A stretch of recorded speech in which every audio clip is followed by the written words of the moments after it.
Hey friends, I forgot to film a trigger warning for this. So I'm going to be talking about weight. I'm going to be talking about like mental health issues and everything that goes along with that, anxiety, depression, all of it. So just proceed with caution or skip this one. I want you to be well and be safe, and I don't want something to inadvertently trigger you, okay? Okay. Hey there everyone, it's Misty here. Thank you so much for joining me in today's video. I have a life update for you. The last time I was around here was April 21st, and a lot of stuff has happened since then. A lot of stuff has happened since then. So let's talk about health, because that's always the one that takes the most out of me. I developed a sinus infection, I don't remember if I'd gone to the doctor already when I filmed that video or if I went like the next day, but my doctor put me on a round of antibiotics and I was due for an infusion on the 27th. And when I went and we talked about how I was on an antibiotic and I had a sinus infection, they were like, we're not doing this infusion today. I was like, great. So I had to do it the following Friday, which was what, Cinco de Mayo? And by that point, I was already a week overdue when it was planned for the 27th. So on the 5th, I was 2 weeks overdue. So if you didn't know, I have rheumatoid arthritis, and then we'll talk about that in just a second. But I have rheumatoid arthritis, and I do an immune suppressant via infusion every 8 weeks. So at about 7 weeks. I really started having issues with joint pain, etc. And by the time I saw her on the 5th, I told her, I was like, you're going to have to give me a steroid. I was like, I can't. And I said, I wish you could just give me an IV of Toradol, which they can't. But it's such a good anti-inflammatory. It's bad on your kidneys, but it's such a good anti-inflammatory because I was at my wit's end. Every joint hurt, in my shoulders, in my neck, like I was having so many issues, and had the infusion done. So I stopped the antibiotic on May the 4th. May the 4th be with you. And the very next morning, May the 5th, I had a sinus headache again. And so I went and had my infusion, and then the following Monday, I'd made an appointment to go see the partner in my doctor's practice because he's out on Mondays. And she was like, you just had an antibiotic? And I was like, yeah. She's like, your ear is full, your head is full. She's like, okay. She's like, are you okay with a steroid? And I said, I said, I have to have it. I know I have to have it. I just had one, but it didn't do anything. 2 different steroids, right? She's like, what about your blood sugars? I was like, my blood sugars have been really fine. In fact, when I saw her, it was like a 137. And so she's like, okay, let's do this. So I got an antibiotic shot. So this was what? 5th, 6th, 7th, but 8th, the 8th of the month. I got an antibiotic shot. I got a steroid shot. I got a Z-Pack. And then I got a, I think it was 5 days of prednisone. So, it's now what, the 27th? I feel like my sinus headache is back. The sinus infection is back. It's just, my head is so full. My ear is still so full and hurts so much. And when I've gone, I told her, I said, all of my lymph nodes are swollen. So like all around here, even like there's one right here, it was huge. Like this right here on my, like my collarbone area was huge. She's like, yeah, she's like, your chest is clear, so you're not having an asthma issue. I was like, yeah, I haven't felt like I've had asthma in a little bit. And she's like, yeah. She's like, but the rest of you is really full. So they said, if you don't feel better, come back. But I was fine until just a couple of days ago. But again, I don't know if it's the weather or if it's literally sinus coming back. But I honestly think I haven't gotten over COVID. Like I haven't been well since like February 28th. February 28th was the last time I felt well, like in my head and chest area. And then around my birthday, like I said, so on the 29th was my 45th birthday, and Rob and I went to Trulux in South Lake. So if you're around the area, Trulux is a very fancy and very expensive seafood restaurant, and I decided that's what I wanted for my birthday dinner. So we got all dressed up. I'll insert a video here. I wore a dress that I bought in 2015. And it never fit. And what's crazy is it's a 5X. it's a 5X, and it fit really nicely. And I did my hair and makeup, and at that point it was my neck that was bothering me. And those of you who deal with neck pain will probably know what I talked about. I've told Rob, I was like, my neck is crispy. He was like, what? I was like, my neck is crispy. Meaning like, it was like, anytime I moved my neck, it was awful. But, and I was using, I have one of those what is it called? Heating pad that goes around your neck. I was putting heat on it. I almost did the, what's it called? E-stem, but Rob was able to basically massage it out because it was like up in my head, like at the base of my skull. So he was like massaging, giving me a neck massage all the time, and that finally kind of resolved itself. But I thought, oh, I'm gonna really have to go to pain management doctor and talk to her about injections in my neck. And lo and behold, a few days later, I guess, I don't know what I did, but I literally felt a disc slip onto the nerve. Like I could feel it. I felt it the moment it happened, and I was like, crap on a cracker. So I am on 450 milligrams of Lyrica a day, which is a lot. But honestly, that is the only thing keeping me alive right now. So I called to get an appointment with my pain management doctor, and Rob's like, it's going to be hard to get in. I was like, no, it's normally really easy. Nope. She had 3 appointments available, and one of them was last week. So we went on Wednesday or Thursday of last week to see my pain management doctor, and we scheduled a bilateral rhizotomy. I told her, I was like, I want a rhizotomy. I said the last time we did a bilateral one, meaning across the entire back, I said that worked, and it gave me about a year of relief. Because I was honest with her. She gave me one of those surveys that ask about, how many times in the last 30 days have you thought about like unaliving yourself or blah, blah, blah, blah. And I put on there just how much I'd been struggling with my mental health. I was honest. And she's like, Misty, we got to talk about this before talking about anything else. She's like, do you have a plan? Like, what's going on? And I was like, no, I do not have a plan. I was like, I'm not planning it. I said, but, there have been days where the pain is just so severe and I'm unable to do anything at all. And I said, it just makes me feel worthless. It makes me feel hopeless. I said, it just makes everything feel daunting. I said, and it just makes me feel like, is this what I want to do for the rest of my life? Because there's no changing things. Like, I'm not going to get better. I'm only going to get worse. So sometimes it's really hard on my mental health. It really is. And those of people who live with chronic pain or chronic illness probably know what I'm talking about. And those of you who haven't, I'm so glad. And a lot of people are like, Missy, you put too much focus on it. And you don't understand that it's literally all day, every day. If she hadn't bumped up my Lyrica in January, February, whenever we did that, I wouldn't be here today, I don't think, because the pain had just gotten so severe that it was just rough. It was hard. It was so hard, but I'm feeling a little bit better. I'm talking to my therapist. The last couple weeks have been really, really rough. I don't know if I'll get into it. I'll have to ask Rob first if he's comfortable with me talking about it, but, not only does it affect you, but it affects the people around you at no fault, and it's not their fault. You know what I mean? So it's been rough, but I talked to my therapist yesterday, and, I'm going to start seeing her every week instead of every other week. I was like, do you have time to see me every week? I was like, I don't know though, and I need to see you all the time. I said, but I do need to see you. Talked to my psychiatrist, and he's like, so the Wellbutrin is doing its job. He said, because you're still here to talk to me. He said, but it sounds like we're right on the line. He said, if you get worse or if you feel like you need more, he's like, we can up your Wellbutrin. And I said, okay. But like I said, I feel like getting things off my chest with Rob and us sitting down and having a conversation about things that have been happening helped, and talking to my therapist has helped immensely. So if you don't have a therapist, I know it's hard. It's so hard.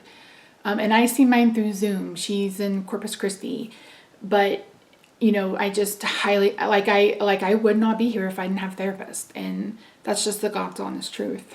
And I want to be here. I want you to be here. And yeah, but we had a beautiful, my birthday was amazing. It was magical. It was like the best service we ever had, the best food.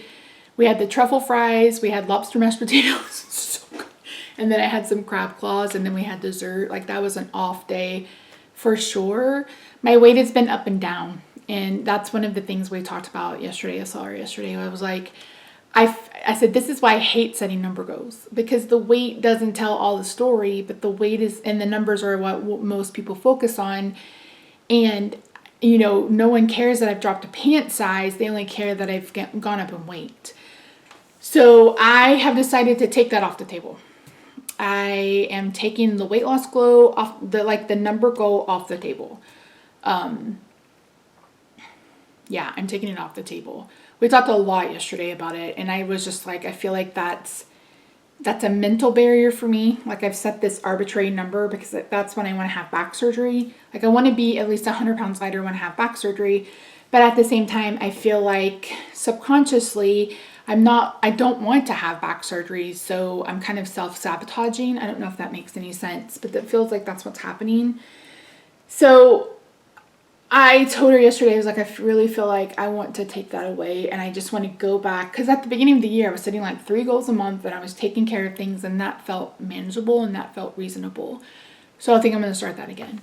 I'm also going to try to start vlogging again. I keep saying that, but I feel like vlogging will hold me accountable. But I've been so sick. I've literally been sick since the very first day of March. And it's been rough. So I have chronic illness, chronic pain on top of being chronic, like this chronic sinus infection or something. I don't know if I need to go see an ENT or what, but yeah. And then on top of it, I think I'm premenopausal. I think I'm premenopausal. So I started having hot flashes a couple of weeks ago, and they're not to the point where like I'm sweaty and I feel like I'm going to pass out. But I definitely have periods 30, 45 an hour where I am hot as fuck. And then I'll cool down. And then maybe 4 or 5 hours later, I feel hot again. And so at first I wasn't sure what it was, but I'm like, oh gosh, I think maybe this is, I think maybe this may be premenopause. So I have an appointment to see my gynecologist later in the month, or a new gynecologist later in the month. And so hopefully we can test my hormones. I saw something on Instagram the other day that was really interesting. And it says there's a correlation between decreased estrogen and higher glucose numbers. And if you guys remember, was that 2021 or 2020? It must have been 2020 because I think I did that fast in January 2021. Yeah. My blood sugar numbers became elevated for no reason. Like, nothing I was doing, nothing I was eating, nothing in my environment. I wasn't under stress. They just became elevated for no reason, and they stayed that way. I did that 21-day fast, and I think the lowest my blood sugars came down was like 132, and I didn't eat literally for 21 days. And I've been trying to get to the root of the issue with all of my doctors, like, hey, there's something causing this. What is it? So when they said that there is a correlation between estrogen levels and glucose levels, I was like, well, maybe that's it. Oh, I forgot. The other thing that happened is I took insulin for a week. When I took that, like, I felt like I had to take insulin in order to take that steroid. And so I took insulin for 7 days, 8 days, and I was reminded why I don't want to take it and why I'm so adamant about not taking it, because I just ballooned up, just felt, ugh, I hate it. I hate the way it feels. So, but I did do that, and I know it's going to take a while for that to get back out of my system. So anyway, let's talk some good things.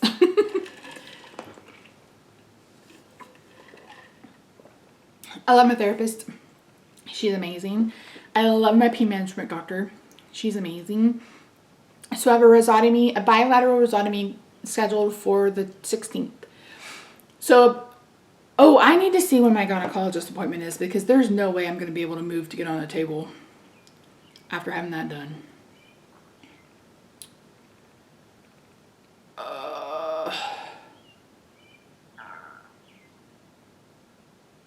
Okay, that was before. Good. It's like, wait a minute. So I have my gynecologist appointment on the 12th of June, and then on Friday I have my rhizotomy. So we're doing a bilateral rhizotomy and level I don't know if he'll do 3, 4, and 5. 4 and 5, I'm not sure how that'll work. So I'm going to be sedated. And if you're unfamiliar, a rhizotomy is basically a nerve ablation. And they go in and they burn the nerve where it's pinched. And that way it just turns off the pain notification. Like the nerve can no longer tell the brain that you're in pain. And the last time I had it done in 2021, it worked beautifully. I didn't have any issues until July of last year. We did the right side in September and it didn't help at all. And I felt like it made things worse. Had the epidural in December, which was perfect for like 5 days. And I've just been in constant pain on that side. I still have issues on that side. It affects like my groin area. It affects how I sit. It affects how I stand up. It's just no fun. And then having it on the left side too, I was just like, oh my gosh. So I was icing like nobody's business. I even bought some of those instant ice packs because I told her, I was like, I need something I can use in the bed without having to get up and down to get an ice pack. So I bought some of those. That way if it's, to the point where I can't move, I can just put some ice on it, kind of numb the nerve, and then I can do what I need to get done. So I'm hopeful about that. Like I said, I see the gynecologist. This will be my first gynecological appointment in about 8 years. Anyway, other than that, other than dealing with the constant sinus infection and dealing with like the back and the neck pain, other than that, and some things going on in my personal life, things have been like, I feel better now, right? I feel better after talking to my therapist. I feel better after seeing my pain management doctor because I was like, we have to get this done. We have to get this done. I need it done. I need it done. And hopefully it'll work. But one thing she and I talked about, I said, I don't want to do that because I told her, I've been honest with her. Like I was like, I'm sorry I trauma dumped. And she's like, this was not trauma dumping. She's like, trauma dumping is when you say it and then you keep going over it over and over and over. She's like, this was just you venting and explaining what happened. And I said, yeah. I said, I want to get back to setting goals, like doing 3 or 4 small goals for every month. So I've set some goals for June and none of them involve weight loss as far as a number. But the first one is I want to get off diet soda. You guys know I've talked about in the past, I really want to give up soda. But I'm really interested to see if there is a correlation between low estrogen and glucose. So, but yeah, that'll be through the gynecologist. So I want to give up diet soda. I want to go down to just 1 coffee a day, which is pretty much what I do. I didn't even start drinking coffee until I started keto and doing bulletproof coffee. Right now I'm on a kick. Did I talk about this before? I don't remember. I make homemade cold brew and then I mix half a chocolate peanut butter Premier protein shake in it with a little heavy cream and then the coffee, and that has been so good. And for me, it feels like a meal. So I have that at some point in the morning and then I don't eat again until later in the day. So that's probably my big one. I smoked yesterday. We have an electric smoker and I smoked a couple of racks of ribs. And instead of using regular brown sugar, I used the Lancanto brown sugar. Oh, those ribs turned out so flipping good. So good. So we did that. And then, so I want to give up diet soda. I want to vlog. I want to get back to vlogging. I feel like I have more accountability, number one, but also that you guys are such a support system. And if I mention something's wrong, several of you will have, like maybe it's this, maybe it's that, and I can look into it, etc.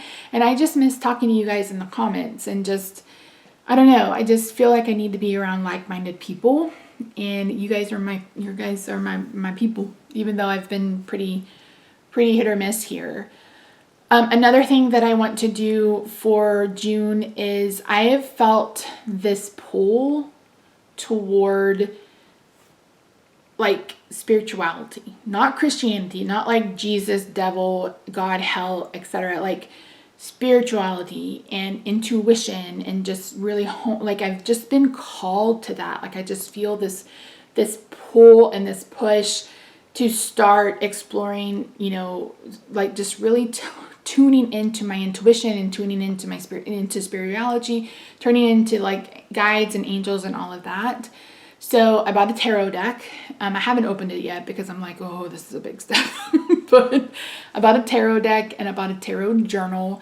So my goal is going to be to try to learn, you know, the major arcana, the minor, trying to learn, you know, go through and learn what the card means, those kinds of things. I know a lot of people don't believe in tarot, and that's your right, but I have a friend that does tarot and she is spot on every time. Every time. She's never been wrong. She's never been wrong.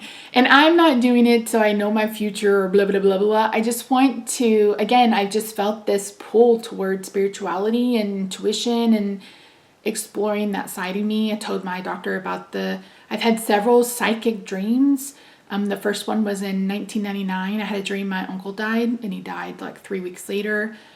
When we bought this house, we put an offer in and it was a foreclosure and the air conditioning stopped working. So the bank had the obligation of fixing it. We put an offer in June, and by like mid-August, they still didn't have the air conditioner fixed. And I had a dream that night that someone had gotten in the attic and stolen all the copper wiring, and that's why they couldn't get the air conditioner fixed. So I called my realtor the next morning and I said, Sam, I said, I was like, I said, this may or may not be anything. I said, but I literally had a dream that someone had gotten in the attic and taken all the copper wiring, whatever, out of the attic. And that's why we can't get that air conditioner fixed. And he's like, I mean, he's like, I doubt that's it. He's like, but it doesn't hurt to look. And he called me 30 minutes later. He's like, Misty, you're right. One of their employees was coming in through the lock on the door, the realtor lock on the door, and stealing the copper wire. So I've had several kind of psychic dreams. I've had interactions with spirits. So I know a lot of people don't believe that. I do. And I'm Native American. If you didn't know, I'm Mississippi Choctaw. I'm a little close to a quarter. My grandmother was almost full blood Mississippi Choctaw, and there's a lot of kind of more spirituality and like pull toward nature in the Indian community, American Indian community. And I just feel, like I said, I just feel a pull towards that. So I said I want to pull a card a day, you know, journal what that card is, and then just kind of, you know, start figuring out what the cards are, etc. So we'll see how that goes. That may or may not be something that I continue with. We'll just see. But it was funny because I told her, I don't know, a couple of months ago, I was like, I feel like I'm trying, like there's a lesson here and I haven't learned it. And I said, and I need someone to put a big flashing sign in front of my face that says, here's the lesson, Misty. Here's the lesson I've been trying to teach you, Misty. Figure it out. So yeah. And then the last goal is my goal for 2023 was to track symptoms. Like, if you missed it, in 2017, I was diagnosed with Myasthenia Gravis. In December of 2021, my neurologist retired and was like, oh, just kidding, you don't have that. I spent all of 2022 trying to get answers and didn't.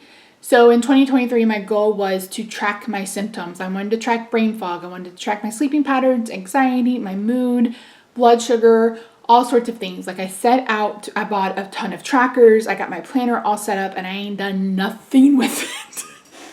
Nothing with it. And so she and I were talking about it and I said, I think the issue with it is it's just so daunting and it's just so black and white. Like it's right there in black and white. But I mentioned in the last video, I did the DNA sequencing. I just checked on it today. It looks like I have about 4 weeks left. But I'm really hoping that will kind of give us some answers. She turned me onto a weather app, but I think they're getting rid of it. It's called Weatherwell. But it shows you, I always tell you guys the weather affects my body, and 57% of you or 80% of you are like, no, it doesn't. That's a lie. This tells you like this says high fatigue today, allergies, no risk of a headache, etc. So you can put all of your issues in, you can actually track, but I think this app is going away, so I'm gonna have to find something different. See what happens. But yeah, so some goal setting for June. I'm gonna try to get back into this. Again, I'm not gonna even focus on the number. I'm gonna focus on eating as low carb as possible. I'm gonna focus on vlogging with you guys. It should be just warm enough for me to start getting in the pool. I have to have the water at least at 80, or it's just not a fun experience for me. So hopefully we can start getting in the pool and I can get some exercise in. I do think, I told my rheumatologist when I saw her, I said, I absolutely 100% believe that the muscle weakness is caused by something autoimmune. And she said, why do you think that? I said, I've started realizing that I'm okay after I get the infusion, but a week or two before, like I am due for the next one, is when I start noticing the muscle weakness again. She's like, oh yeah. And so I don't know what it is as far as autoimmune, but hopefully this gene sequencing test tells me something, points me in the right direction. So yeah, the only other appointment I need to schedule is with my dermatologist for a mole check. So doing pretty good. It's been a rough few months, but I feel like I am above water, like my head's above water, where I felt like I was drowning before. I wasn't sleeping well. Like it's been, and then like I said, premenopausal on Thursday. I had hot flashes all day and I was so emotional. Like I was trying to do a card and I just got so angry, rage. And I'm like, Rob's like, what? I said, I am unrational. Like I said, this is not a rational reaction to what's been happening this evening. I was like, it's a card. It's not like the end of the world. I said, but I'm just angry about it. And I was like, and then I wanted to cry about it. I was like, okay, clearly something hormonal is happening in my life, but I'll keep you posted. So this is probably an hour long. I apologize. I will try to remember to put a trigger warning at the beginning. Yeah, so a little all over the place, but like I said, I feel like my head is above water now, whereas before I felt like I was drowning. If I could get this stupid COVID to go away, I really do think I have long COVID. I really think that's what the issue is. I really hope I don't have to go see an ENT for the sinus stuff.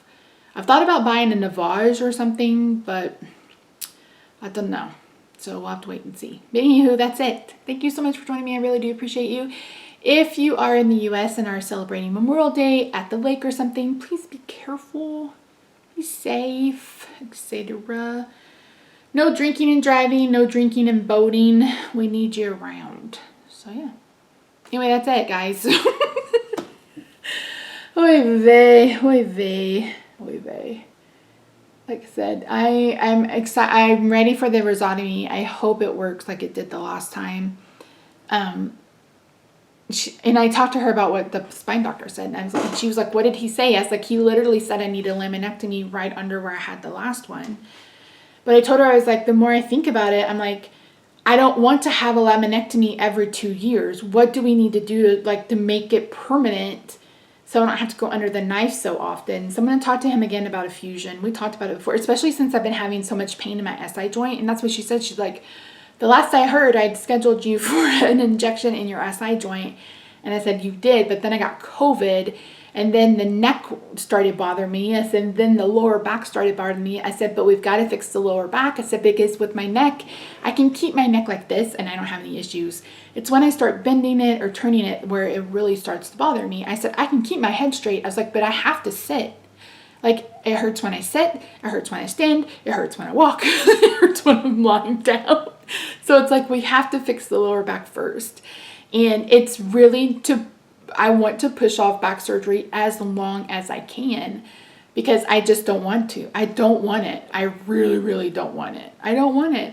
I mean, I don't know anybody who wants it, but yeah. So anywho, that's my story and I'm sticking to it. So hopefully we'll be back to vlogging next week. I smoked 2 racks of ribs. I smoked what's it called? I tried a ribeye for the first time. So good. Because we had smoked a prime rib, which is basically a ribeye, back for Christmas, and it was so good. It was so good. And Aldi has been putting spare ribs on sale, and I prefer spare ribs. I don't care for baby backs. So I cooked 2 huge racks of spare ribs, and so we'll eat on those this week. Got some stuff to make salad. I'm going to make some homemade ranch dressing. I'll share that recipe. I got it off of Pinterest. I've been loving the keto focus carrot cake recipe. I've been turned it into muffins just without icing. So good. so good. My next goal is to try to make some strawberry cookies or something because I have a ton of strawberries. And I'm going to stop eating berries for a while. I feel like I need to get off of all sorts of like fruits and stuff. Fruits that, I mean, things that are, you know, quote unquote keto approved or keto friendly. But I feel like I need to cut those out for a while until I can get my blood sugar back down. It's been elevated because of the steroid. Blah, blah, blah. Story of my life. So yeah, anyway, that's a lot of word vomit. I will hopefully see you next week for a vlog. I hope you're doing well. Stay safe. Check in. Let me know how you're doing, how things are going. Yeah, I'm excited to know.